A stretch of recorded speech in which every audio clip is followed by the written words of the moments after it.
प्रेम से कहियो शिव गुरु महाराज की जय हो और सच्चे दरबार की जय हो। और देखियो ई नीरज बहना ने शिव के गुरु बना लेलखिन। जब तक हमार शिव गुरु दै नहीं छथिन तब तक कोनो शिष्या से लगो नहीं करे छथिन। और शिष्या से की ले छथिन? शिष्या से तो सिर्फ प्रेम और भाव ले छथिन और शिव गुरु तो बहुत किछ दै छथिन। तो शिष्या में ही नीरज गुरु बहिना एक दिन महादेव के चरणा में एला और की कहे छथिन कि हे शिव गुरु, यदि हमरा बेटा के फौजी के नौकरी लाग जाई तो जरूर रहुआ अपना घर शिव चर्चा जरूर कराई। शिव गुरु के दया भाई उनके लड़का के फौजी के नौकरी लाग गई। उनके घर में सुखी के कोनो ठिकाना नहीं खे रहा। तो गुरु बहिना शिव चर्चा अपना घरे रख के और गुरु भैया के कैसे मनावता सुनाई जा।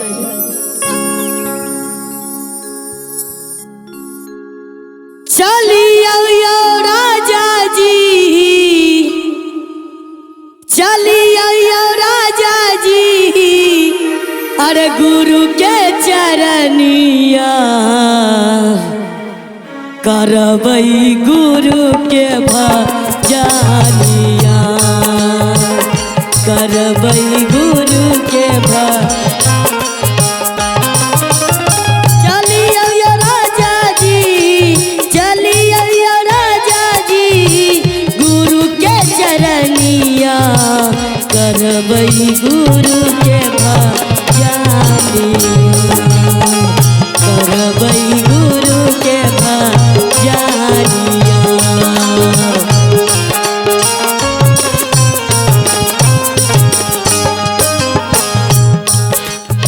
और देखियो हमार नीरज बहन का दूल्हा शिव गुरु लग नहीं जाए छथिन। कहे छथिन हम नहीं जेब तोरा शिव गुरु लग, तो हर शिव गुरु हमरा की देता? तो नीरज बहन की कहे छथिन?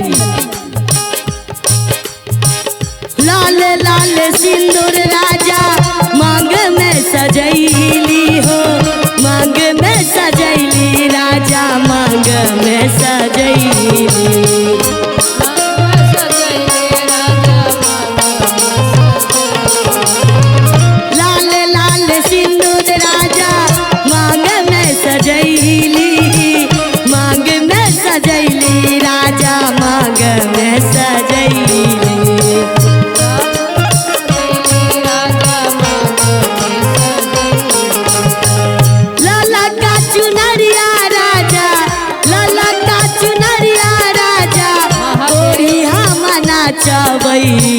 जय गुरु के चरनिया, जय गुरु के चरनिया,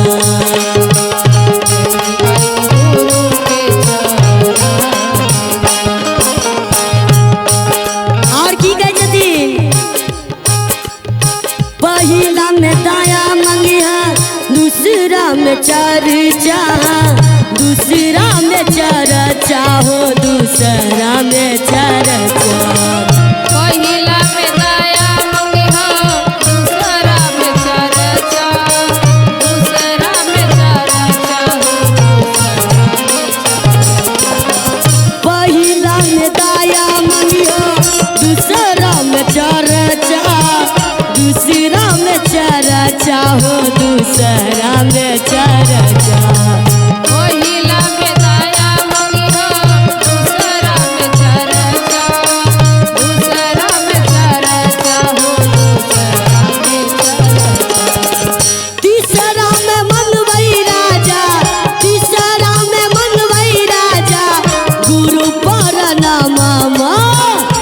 करबई गुरु के भजनिया,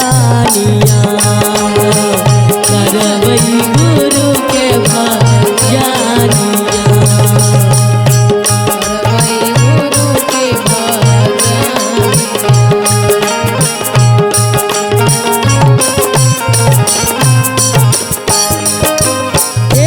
सब गुरु भैया के कहतनी कि सब गुरु भैया हमरा भाभी के बात जरूर मानबे और संगे संगे शिव गुरु के चर्चा में जेबे। तो भाभी कोनो भाव में की कहे छथि? चलियो यो राजा जी गुरु के चरनिया, गुरु के चरनिया यो गुरु के चरनिया। चलियो राजा जी गुरु के चरनिया, गुरु के चरनिया हो चलियो यो राजा जी गुरु के चरनिया, गुरु के चरनिया यो गुरु के चरनिया। राजा जी गुरु के चरनिया, गुरु के चरनिया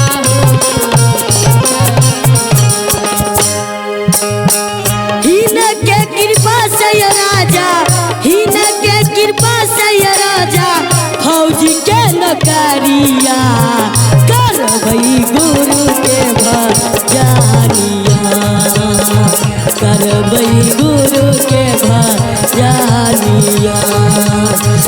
इनके कृपा से यो राजा, इनके कृपा से यो राजा फौजी के नौकरिया करबई गुरु के भजनिया, करबई गुरु के भजनिया, करबई गुरु के भजनिया, करबई गुरु के भजनिया। प्रेम से कहियो शिव गुरु महाराज की जय हो, और सच्ची दरबार की जय हो।